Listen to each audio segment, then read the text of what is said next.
This is my student support system. Keep watching, keep learning. वो है physiology of labour, ठीक है ना।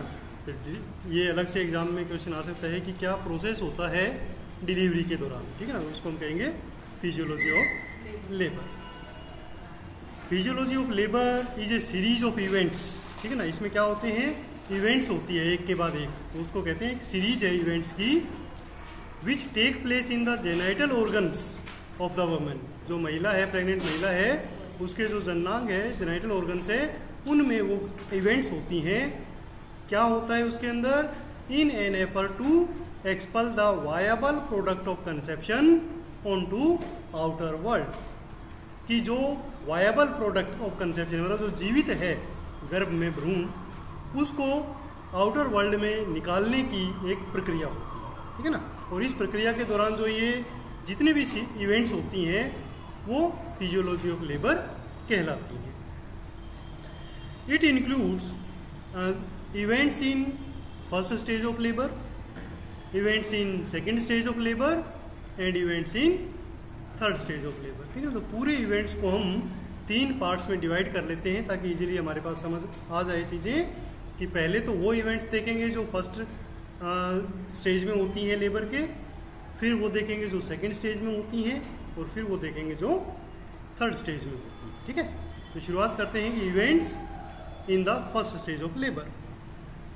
Physiological events in first stage of labour include contraction of uterus, ठीक है ना। कॉन्ट्रैक्शन ऑफ यूट्रस होता है, ये आगे भी चलता है, बट शुरुआत इसकी फर्स्ट स्टेज में हो जाती है। There are wide variations in frequency, intensity and duration of the contractions which have following pattern, ठीक है। जो ये कॉन्ट्रैक्शन होते हैं, यहाँ हम ट्रू कॉन्ट्रैक्शंस की बात कर रहे हैं, ठीक है ना। जो ट्रू पेन होता है, लेबर पेन, उसकी बात कर रहे हैं। तो इसमें उनकी जो फ्रीक्वेंसी है वो अलग अलग होती है, ड्यूरेशन अलग अलग होता है, और इंटेंसिटी अलग अलग होती है। इन तीनों टर्म्स के बारे में आप लोगों को पता है, ये क्लियर होना चाहिए। फ्रीक्वेंसी का क्या मतलब है, हाँ फ्रीक्वेंसी मतलब 1 मिनट में कितनी बार हुई, वो फ्रीक्वेंसी है, ठीक है। ड्यूरेशन कि जब एक बार कॉन्ट्रैक्शन हुआ वो कितने सेकंड तक रहा, वो ड्यूरेशन है। और इंटेंसिटी मतलब कितना तेज हुआ, वो इंटेंसिटी है, ठीक है ना। तो 3 चीज़ें इसमें पैटर्न में शामिल होती हैं। There is good synchronisation of the contraction wave from both the whole of the uterus and also between upper and lower uterine segment, ठीक है। तो इसका मतलब ये एक यूनिफॉर्मिटी चलती है, ठीक है ना। कैसे चलती है कि चाहे वो लेफ्ट हाफ हो या राइट हाफ हो, यूट्रस का सेम तरीके से पैटर्न से वो कॉन्ट्रैक्शन चलते हैं, और अपर जो सेगमेंट है यूट्रस का और जो लोअर सेगमेंट है उसमें भी साइमल्टेनियसली चलेंगे। ऊपर वाले में अपने लेफ्ट राइट के अलग होंगे, और नीचे वाले की जो एक्टिविटी होंगी वो अलग होंगी, ठीक है ना। मेनली जो कॉन्ट्रैक्शन आते हैं वो अपर वाले के अंदर आते हैं, ठीक है। उसके बाद है कि there is a fundal dominance of contraction that diminish gradually in duration and intensity. इसका क्या मतलब है कि सबसे पहले वो फंडल डोमिनेंस होता है। फंडल डोमिनेंस मतलब जो कॉन्ट्रैक्शन की शुरुआत होगी वो फंडस में होगी, और वहाँ पर ही वो सबसे ज़्यादा होता है। जैसे जैसे हम नीचे देखेंगे वो कॉन्ट्रैक्शन आएगा, वैसे वैसे उसकी जो इंटेंसिटी है वो धीरे धीरे कम होती जाती है, ठीक है ना। तो ऊपर से ज़्यादा प्रेशर आता है, साइड से थोड़ा कम आता है, ठीक है ना। ये इसका पैटर्न होता है। Through mid zone down to the lower segment it take about 10 to 20 second. और मिड जोन से लेके, यानी जहाँ पर फंडस से जो पूरा यूट्रस का है उसका मिड पार्ट जो होगा, वहाँ से लेकर लोअर सेगमेंट तक आने में उसको 10 से 20 सेकेंड का वो टाइम लेता है, जब वहाँ पर वो कॉन्ट्रैक्शन रहता है, ठीक है ना। टोटल ड्यूरेशन होगा। The wave of contraction flow a regular pattern. और ये जो कॉन्ट्रैक्शन का वेव है ये रेगुलर होता है, ठीक है ना। आइडियली वो रेगुलर होना चाहिए कि जैसे मान लो पहले 10-10 सेकेंड का आया और 10 मिनट के बाद आया, तो ये लगभग इतना ही रहेगा, ठीक है ना। धीरे धीरे इंक्रीज होगा, धीरे धीरे सेकेंड इंक्रीज होंगी कि कितने सेकेंड का रहा, और बीच का जो टाइम ड्यूरेशन है वो धीरे धीरे कम होता है शुरू, ठीक है ना। तो ये क्या है, ये एक पैटर्न है वो चलता है, रेगुलर सिस्टम चलता है कॉन्ट्रैक्शन का। The upper segment of uterus contract more strongly and longer time than the lower. ठीक है ना, यूट्रस के 2 सेगमेंट होते हैं, आपने नाम भी सुना होगा, सर्जरी करते हैं LSCS, lower segment uterus section, तो लोअर सेगमेंट में ही कट लगता है, ऊपर में नहीं लगाते हैं ना, क्योंकि वो ज़्यादा एक्टिव होता है, तो उसमें कॉन्ट्रैक्शन ज़्यादा तेज़ होते हैं और लोअर में थोड़े से कम होते हैं। ठीक है ना, लोअर तो एक्चुअली जब आप बाद में देखेंगे लेबर में कि वो तो धीरे धीरे थोड़ा सा फैलता जाता है, जबकि वो नीचे आता जाता है ना। तो पावर और जो ड्यूरेशन और इंटेंसिटी है वो अपर सेगमेंट में ज़्यादा होती है। अब इंट्रा जो एमनियोटिक प्रेशर है वो भी राइज होता है कि जब प्रेशर मसल्स का प्रेशर बढ़ेगा यूट्रस का, तो उसके अंदर जो फ्लूइड है उसका प्रेशर बढ़ेगा।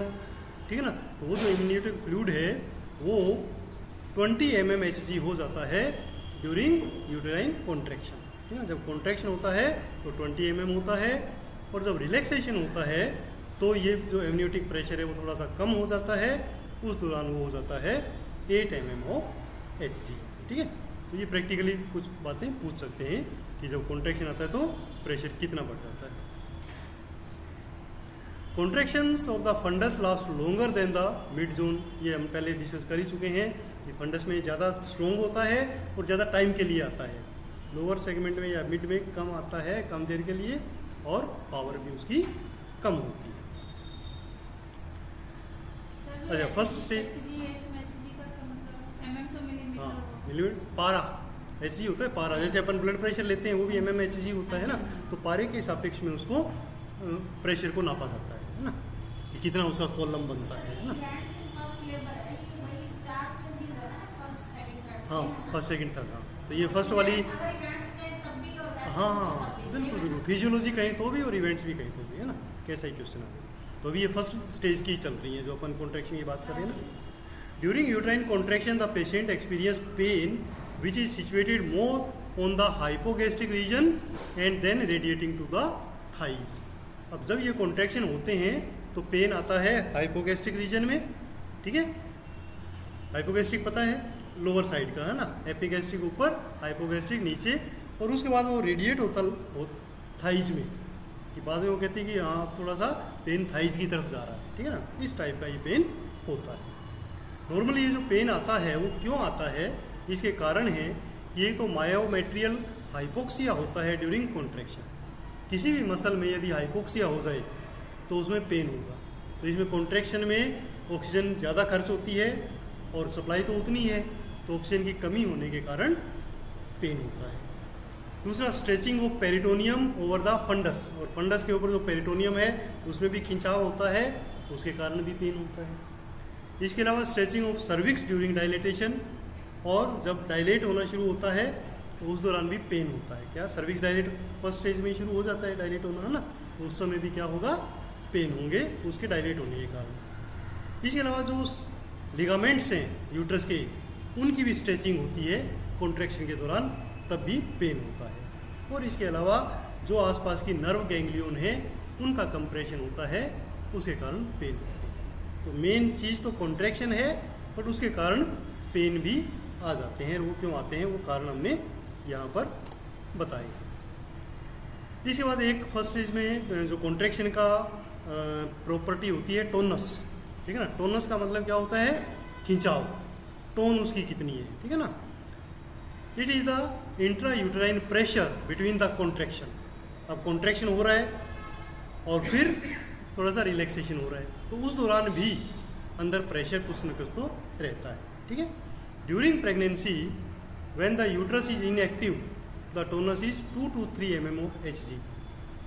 यानी जब ऑनसेट ऑफ प्रेगनेंसी नहीं हुई है उससे पहले अंदर का जो टोनस है या प्रेशर है वो कितना रहता है, 2 to 3 mm Hg। और जब ऑनसेट ऑफ लेबर हो जाती है, specially first stage of labour में, उस दौरान जब रिलैक्सेशन होता है तब वो जो प्रेशर नॉर्मली हो जाता है 8 mm Hg, 8 से 10, और कॉन्ट्रैक्शन में फिर वो और ज़्यादा हो जाता है 20। ठीक है ना, तो ये डिफरेंस रहेगा टोनस का। कौन सी चीज़ें टोनस को अफेक्ट करेंगी, सबसे पहले तो contractibility of the uterus muscle. अब यूट्रस मसल की जितनी ज़्यादा कॉन्ट्रैक्शन होगा उतना ही टोनस इंक्रीज होगा। ठीक है, इंट्रा एब्डोमिनल प्रेशर, इसके अलावा इंट्रा एब्डोमिनल प्रेशर कितना है, ठीक है ना, इंट्रा एब्डोमिनल प्रेशर भी अपन खुद भी इंक्रीज कर सकते हैं ना, तो वो प्रेशर कितना है उस पर भी टोनस डिपेंड करता है। और over distension of uterus such as in twin and hydramnios, अगर ओवर डिस्टेंशन है जैसे ट्विन प्रेगनेंसी है या हाइड्रोएमनियाज है, एमनियो जो लिकर एमनियो वो ज़्यादा है तो भी प्रेशर ज़्यादा होगा और टोनस इंक्रीज हो जाएगा। ठीक है ना, टोनस के अलावा दूसरी चीज़ आती है इंटेंसिटी। ठीक है ना, इंटेंसिटी क्या है, इंटेंसिटी एक पावर होती है जिस पावर से मसल्स कॉन्ट्रैक्ट होंगी। ठीक है, intensity of uterine contraction describe the degree of uterine systole. Systole का मतलब होता है वो जब कॉन्ट्रैक्ट हुआ होता है। ठीक है ना, the intensity gradually increases with the advancement of labour, और ये जो इंटेंसिटी है वो धीरे धीरे इंक्रीज होती है। शुरू में जो कॉन्ट्रैक्शन आते हैं वो कम पावर के आते हैं तो उसमें पेन भी कम होता है, और जैसे जैसे बाद में आते जाएंगे कॉन्ट्रैक्शंस वैसे पावर उनकी बढ़ती जाएगी और पेन भी बढ़ता जाएगा। ठीक है ना, ये जो इंटेंसिटी है ये मैक्सिमम कब होती है, सेकेंड स्टेज ऑफ लेबर पे होती है जिस समय बेबी डिलीवर हो रहा होता है। उस समय जो इंट्रा यूट्राइन प्रेशर है वो 40 to 50 mm Hg हो जाता है। ठीक है ना, तो वहाँ कॉन्ट्रैक्शन बहुत ज़्यादा है। फर्स्ट स्टेज के लास्ट में 40 to 50 है, बट सेकेंड स्टेज के अंदर ये 100 to 120 mm Hg हो जाता है। ठीक है, इस प्रकार ये इंटेंसिटी की वो शो करता है। उसके बाद एक प्रॉपर्टी आती है ड्यूरेशन। ड्यूरेशन मतलब वो जो कॉन्ट्रैक्शन है वो कितनी देर के लिए रहेगा। In the first stage contraction last for about 30 second.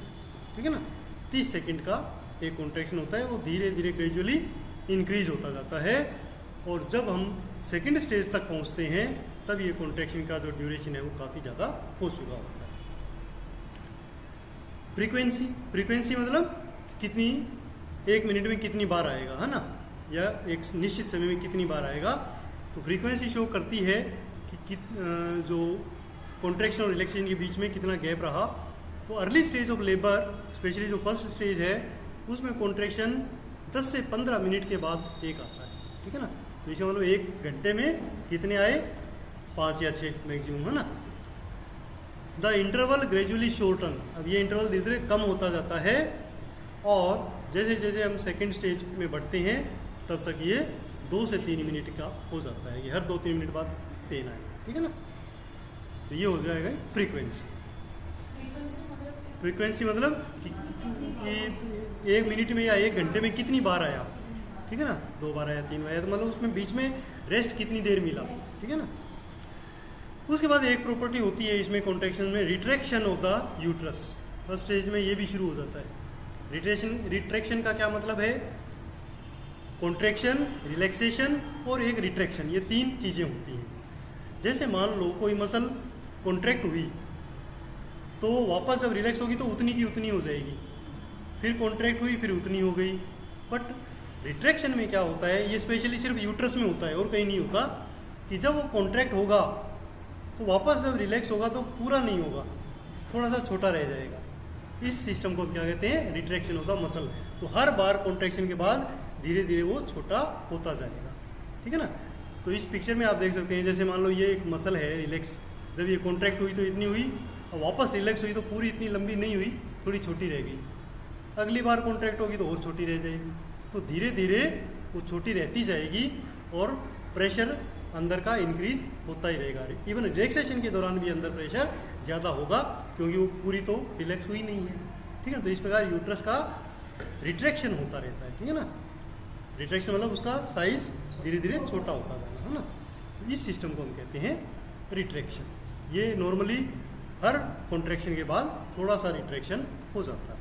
ठीक है, इसीलिए तो आप आगे देखेंगे कि जब डिलीवरी हो रही होती है तो रिलैक्सेशन जब होता है तो भी बेबी वापस नहीं जाता है। ठीक है ना, क्योंकि वो तो रिट्रैक्ट हो गया, यूट्रस की मसल रिलैक्स है बट वापस नहीं जा रही है, रिट्रैक्ट नहीं हो रही है ना, वहीं पर रह जाती है। इफेक्ट ऑफ रिट्रैक्शन, अब ये जो रिट्रैक्शन हुआ इसका क्या फ़ायदा है।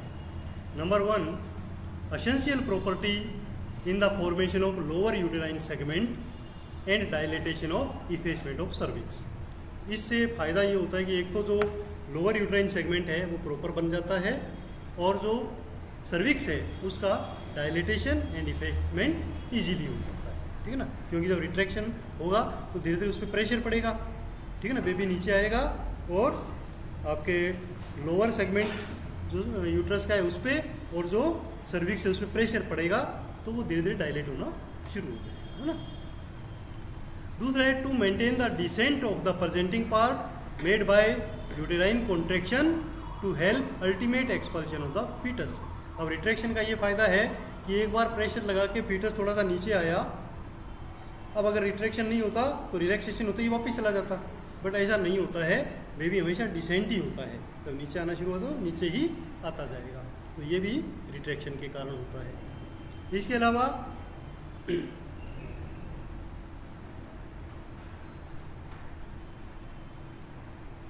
नेक्स्ट फायदा है कि to reduce the surface area of uterus favouring separation of the placenta.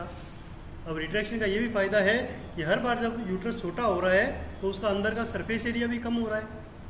और अब ये आप ध्यान रखना, जब प्लेसेंटा सेपरेट कैसे होती है कि जब ये प्लेसेंटा है और ये यूट्रस है, अब इसका तो सरफेस एरिया कम हो रहा है बट प्लेसेंटा कम नहीं होता, तो ये धीरे धीरे सेपरेट होनी शुरू हो जाती है ना। तो प्लेसेंटल सेपरेशन में भी रिट्रैक्शन का बेनिफिट हमें मिलता है। और क्या फ़ायदा है, effective haemostasis after the separation of placenta, कि जब प्लेसेंटा सेपरेट हो गई और ये छोटा होता जा रहा है तो उसके अंदर जो ब्लड वेसल्स हैं जो अब एक्सपोज हो गई हैं वो धीरे धीरे उस मसल्स के बीच में आ जाती हैं और ब्लीडिंग कम से कम होती है, ठीक है ना। तो सेपरेशन के बाद ब्लीडिंग को भी रोकने में ये मदद करता है। तो ये एक्टिविटी होगी हमारी कॉन्ट्रैक्शन से संबंधित फर्स्ट स्टेज में। फर्स्ट स्टेज में कुछ और इवेंट भी होती हैं जिसमें एक आता है डायलिटेशन ऑफ सर्विक्स। पहली एक्टिविटी क्या थी, contraction of uterus. Second activity क्या थी, रिट्रैक्शन ऑफ यूट्रस। और तीसरी एक्टिविटी क्या होती है, ये इवेंट क्या होती है, डायलिटेशन ऑफ द सर्विक्स, ठीक है ना। Dilatation of cervix starts at the onset of labour. जब ऑनसेट ऑफ लेबर होती है तभी से हमारा डायलेट होना शुरू हो जाता है। In multipara it may start little earlier, और मल्टीपैरा में ये ऑनसेट से भी पहले डायलेशन शुरू हो जाता है। Pre disposing factor which favour the smooth dilatation. कौन कौन से ऐसे फैक्टर हैं जिनसे स्मूथ डायलिटेशन होता है। तो एक तो होता है सॉफ्टनिंग ऑफ सर्विस, कि प्रेगनेंसी के लास्ट में जैसे हमने ऑन सेट में पढ़ा था कि हार्मोन्स के इफेक्ट में यूट्रस जो सर्विक्स है वो सॉफ्ट होना शुरू हो जाता है, ठीक है। तो सॉफ्ट होना शुरू होगा तो डायलिटेशन ईजी होगा। दूसरा फाइब्रोमस्कुलर ग्लैंडुलर हाइपरट्रोफी, कि जो इसमें फाइब्रोमस्कुलर ग्लैंडुलर एक्टिविटी हैं वो इंक्रीज हो जाती हैं जिससे वो डायलेट होना शुरू होगा। इंक्रीज्ड वेस्कुलरिटी, मतलब इनके अंदर जो ब्लड वेसल्स हैं, कैपिलरीज हैं, वो भी बढ़ जाती हैं। तो इन चीज़ों से धीरे धीरे बाद में जो सर्विक्स है वो डायलेट होना शुरू होता है। इसके अलावा accumulation of fluid between collagen fibre. अब इसके जो कोलेजन फाइबर्स हैं जिसके कारण ये टाइट रहता है उसमें धीरे धीरे फ्लूइड भरने लग जाता है, ठीक है ना, उसके कारण भी ये सॉफ्ट हो जाता है। Breaking down of collagen fibre by enzyme collagenase and elastase. अब प्रेगनेंसी के लास्ट में ये एंजाइम सीक्रेट होते हैं, उनके कारण भी जो सर्विक्स है वो थोड़ा सा लूज होना, सॉफ्ट होना शुरू हो जाता है। इसके अलावा increase in hyaluronic acid decrease the dermatan sulphate in the matrix of the cervix. अब ये जो सर्विक्स है इसके अंदर ये डर्मेशन सल्फेट नाम का एक प्रोटीन होता है, उसको धीरे धीरे डिक्रीज करना शुरू कर देता है। अब उसको कम करेगा तो वो टाइट कम रहेगा और थोड़ा सा सॉफ्ट होना शुरू हो जाएगा। These are under the action of hormone oestrogen, progesterone and relaxin. और ये सारी एक्टिविटी इन हार्मोन्स के इफेक्ट से होती है, ठीक है ना। तो ये भी ऑनसेट ऑफ प्रेगनेंसी से ही है, हार्मोन हमने पहले स्टडी किए थे कि ये चेंजेस आने शुरू हो जाते हैं। ये तो है कि प्री डिस्पोजिंग फैक्टर, कि किन कारणों से वो होना शुरू होगा। अब मेनली किन से होता है, एक्चुअल फैक्टर जो काम करते हैं सर्वाइकल डायलिटेशन में वो है number 1 uterine contraction and retraction, कि हर बार यूट्रस कॉन्ट्रैक्ट होता है और रिट्रैक्ट होता है, मतलब वापस पूरा नहीं जाता, तो धीरे धीरे सर्विक्स पे प्रेशर पड़ेगा और वो धीरे धीरे डायलेट होना शुरू हो जाएगा, ठीक है। Each uterine contraction not only the cervical canal is opened up but the above down pressure is increased uterus is shorten and it put pressure on the cervix. Cervix में प्रेशर डालेगा तो वो अपने आप धीरे धीरे फैलना शुरू हो जाएगा। तो जो लोअर यूट्राइन सेगमेंट है वो भी फैलता है और ये सर्विक्स भी थोड़ा सा फैलता है जब ऊपर से प्रेशर आता है। उसके बाद एक प्रेशर आता है foetal axis pressure. Foetal axis pressure क्या है कि जब फीटस अंदर होता है लॉन्गिट्यूडिनल में, सिर उसका नीचे होता है और जो बटक्स हैं वो ऊपर होते हैं। अब जब प्रेशर जब पड़ता है तो जो फीटस है वो बिल्कुल स्ट्रेट हो जाता है, ठीक है ना। तो जो प्रेशर उसके यहाँ पर फंडस से फील होगा वो प्रेशर ट्रांसफर हो जाएगा वर्टिब्रल कॉलम के थ्रू वर्टेक्स पे, और जो उसका हेड है वो प्रेशर डालेगा किसके ऊपर, सर्विक्स के ऊपर, तो उससे भी ये डायलेट होना शुरू होगा। देखो तो मस्कुलर एक्टिविटी से और दूसरा फीटल एक्सिस प्रेशर से भी जो यूट्रस ये सर्विक्स है वो डायलेट होता है, ठीक है। इसके अलावा एक प्रेशर और बनता है जिसको हम कहते हैं बैग ऑफ मेम्ब्रेन्स। ये हम ऑलरेडी पढ़ चुके हैं कि जो जब एंगेज हो जाता है हेड तो जो फ्लूइड आगे रह जाता है लिकर एमनी मेम्ब्रेन के और हेड के बीच में वो वापस नहीं जा पाता और वो वहीं पर फिक्स रहता है। तो वो जो एक बैग बन जाता है वो भी सर्विक्स के ऊपर हल्का हल्का प्रेशर लगाता है जिसके कारण सर्विक्स क्या होता है, डायलेट होता है, ठीक है ना। जैसे ये यहाँ पर प्रेशर लगा रहा है, ठीक है। तो ये एक्टिविटीज़ हैं जो इसको डायलेट करेंगी। अब इफेसमेंट ऑफ सर्विक्स एक एक्टिविटी होती है, इफेसमेंट ऑफ सर्विक्स। इफेसमेंट क्या होता है कि एक प्रकार से उसको पकना बोलते हैं। पकने का मतलब कि वो धीरे धीरे जो उसकी लेंथ होती है वो कम होती जाती है और वो मर्ज किस में होता जाता है, लोअर यूटेराइन सेगमेंट, उसके अंदर मर्ज होना शुरू हो जाता है। उसी को हम क्या कहते हैं, effacement. Effacement is the process by which the muscular fibre of cervix are pulled upward. ये ऊपर की तरफ खींचते हैं and merge with the fibres of lower uterine segment, और वो ऐसे लगता है कि वो लोअर यूटेराइन सेगमेंट ने उसको खा लिया हो, वो उसी के अंदर मर्ज हो जाता है या मिक्स हो जाता है, डिफरेंस नहीं रहता लास्ट के टाइम पे, है ना। The cervix become very thin during the first stage of labour और even before in the primigravida, ठीक है ना। तो जैसे जैसे वो प्रेशर पड़ता है सर्विक्स पतला थिन होता जाता है और साथ साथ में वो डायलेट होना शुरू हो जाता है। तो थिन होने वाला जो प्रोसेस है उसको हम इफेसमेंट कहते हैं, ठीक है ना। एक एक्टिविटी जो फर्स्ट स्टेज में है वो है लोअर यूटेराइन सेगमेंट फॉर्मेशन। ये नॉर्मली तो पूरा जो यूट्रस है वो ऐसे आपको पियर शेप का दिखता है, बड़ा, है ना। बट जब ये ऑनसेट ऑफ लेबर होता है, कॉन्ट्रैक्शन अपर में ज़्यादा होते हैं, तो एक डिमार्केशन बन जाती है अपर की और लोअर की, ठीक है ना। क्योंकि अपर वाला तो ज़्यादा कॉन्ट्रैक्ट हो रहा है, लोअर वाला कम हो रहा है, तो वहाँ पर एक रिंग बनती है जिसको हम क्या कहते हैं, फिजियोलॉजिकल रिट्रैक्शन रिंग बोलते हैं, ठीक है ना। तो उससे पता लग जाता है कि उसके ऊपर अपर यूटेराइन सेगमेंट है और उसके नीचे लोअर यूटेराइन सेगमेंट है, ठीक है ना। और ये जैसे जैसे वो रिट्रैक्शन होता रहेगा वो क्लियर रिंग हमें शो होगा।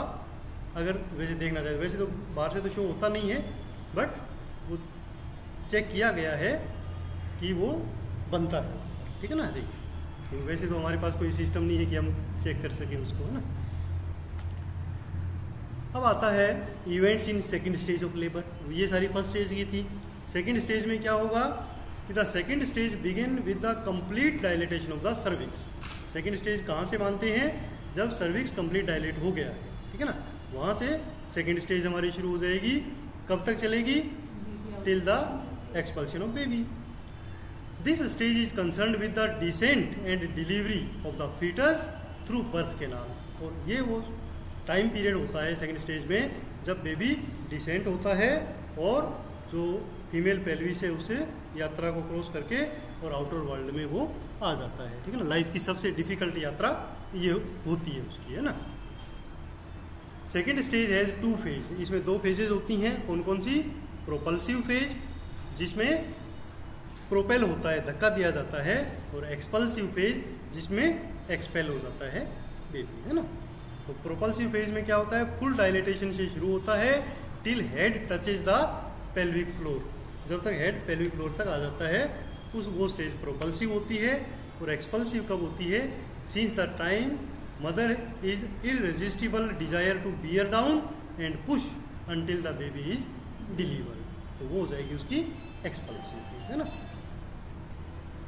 इन second stage cervix is fully dilated and membranes usually rupture, और इस कंडीशन में जो मेम्ब्रेन है वो रप्चर हो जाती है और लिकर एमनी एस्केप आ जाता है, ठीक है ना, बाहर निकल जाता है। The volume of the uterine cavity is reduced, और जब ये पानी बाहर निकल आता है तो यूट्रस फिर से और छोटा हो जाता है। Uterine contraction and retraction become stronger, उसके बाद और स्ट्रोंग हो जाते हैं contractions. Uterus become elongated during contraction, और इस स्टेज में, सेकंड स्टेज में जब कॉन्ट्रैक्शन होते हैं तो यूट्रस है वो इलोंगेटेड, लंबा हो जाता है, उसी में ही वो फीटस एक्सिस बनता है, क्योंकि फीटस बिल्कुल ऐसे स्ट्रेट लॉन्गिट्यूडिनल ऐसे होता है, उसके ऊपर प्रेशर पड़ता है ना, इलोंगेटेड होता है, तो बाहर की तरफ ना निकले, ऊपर की तरफ वो शो होगा, है ना, इस टाइप के स्ट्रेट होगा, वर्टिकल होगा, ठीक है ना।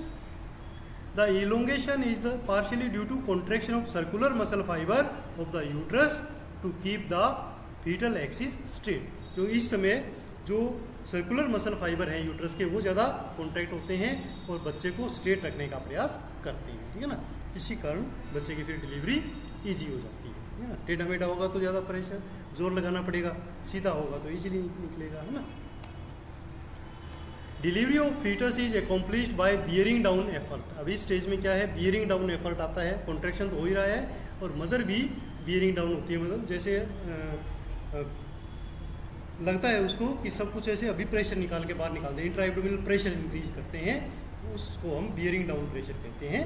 तो उस समय पूरा बेबी बाहर निकालने का मल्टीपल मसल्स की एक्टिविटी होती है, यूट्रस के कॉन्ट्रैक्शन की और मदर की जो एब्डोमिनल के मसल्स हैं उनसे मिलजुल के, है ना। तो बियरिंग डाउन एफर्ट वो होगा जिससे वो बेबी बाहर निकलेगा, ठीक है ना, बोनी और सॉफ्ट टिश्यू को क्रॉस करता हुआ बेबी बाहर आ जाएगा, ठीक है ना। अब यहाँ पर आप इस पिक्चर में देख सकते हैं, ये यूट्रस है जो प्रेशर लगा रहा है और ये एब्डोमिनल मसल है जो प्रेशर लगा रही है ना।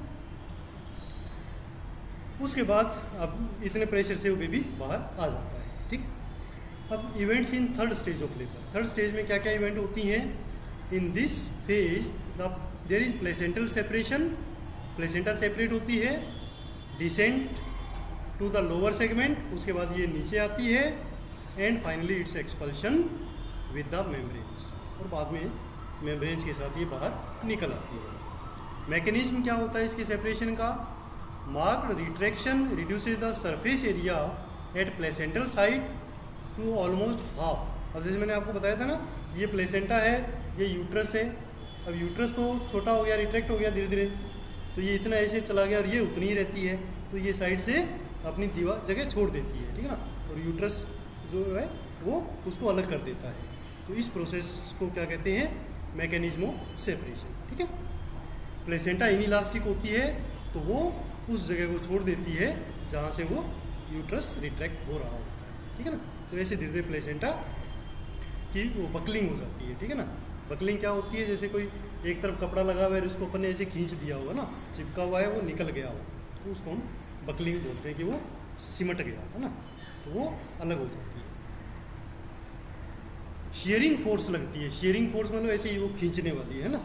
Shearing force is instituted between placenta and placental site which began about its ultimate separation, और इसी खिंचाव के कारण जो प्लेसेंटा है वो सेपरेट हो जाती है। The plane of separation run through deep spongy layer of the decidua basalis so that a variable thickness of decidua covers the maternal surface of the separated placenta.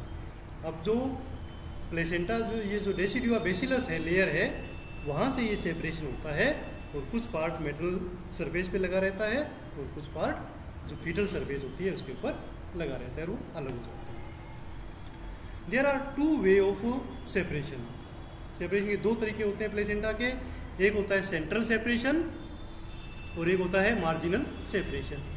Central मतलब कि पहले centre से निकलेगी, ठीक है, detachment of placenta from its uterine attachment start at the centre, और उसके बाद में साइडों में वो चलता है, तो उसको हम कहते हैं सेंट्रल सेपरेशन। इसमें इनिशियली जो ब्लड इकट्ठा होगा वो प्लेसेंटा के पीछे हो जाएगा, ठीक है ना। जैसे प्लेसेंटा बीच से अलग होनी शुरू हुई तो ब्लड यहाँ इकट्ठा हो रहा है, और जब ये पूरी अलग हो जाएगी तो ब्लड एकदम से बाहर निकलेगा, ठीक है ना। जबकि दूसरा जो तरीका है जिसमें मार्जिनल है, अब जैसे ये सेंट्रल वाला हुआ और ये मार्जिनल हुआ, तो उसमें साइड से कटनी शुरू होती है, तो धीरे धीरे ब्लीडिंग पहले से ही होती रहती है, धीरे धीरे होती है और इस प्रकार ये सेपरेट हो जाती है मार्जिन से। तो ये डिफरेंस होता है कि किस तरीके से वो सेपरेट हुई है। ये दो तरीके हैं, बाकी एंड रिजल्ट में कोई फ़र्क नहीं पड़ता, वो तो अल्टीमेटली बाहर ही आनी है, कोई इसमें ज़्यादा डिफरेंस नहीं है, बट हमें पता होना चाहिए कि किन किन तरीक़ों से ये सेपरेट होती है। उसके बाद लास्ट में सेपरेट होती है इसकी मेम्ब्रेन्स, जो साथ में लगी हुई होती हैं।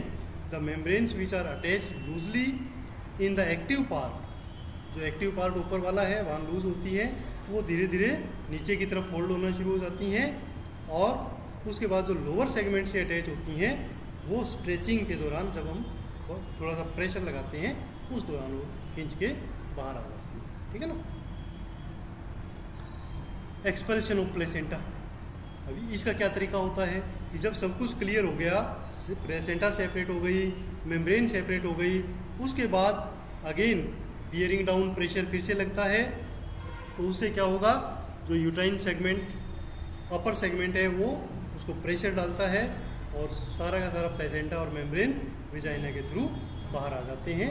और इस दौरान भी सेम कॉन्ट्रैक्शन वही लगता है, बियरिंग डाउन वाला मदर भी लगाती है और यूट्रस का भी लगता है, और ये बाहर आ जाती हैं मेम्ब्रेन्स और प्लेसेंटा। और कभी कभी हमें थोड़ा सा मैनुअल ट्रैक्शन भी लगाना पड़ता है, खींचना भी हल्का सा पड़ता है, तो प्लेसेंटा डिलीवर हो जाता है ना। My student support system. Keep watching, keep learning.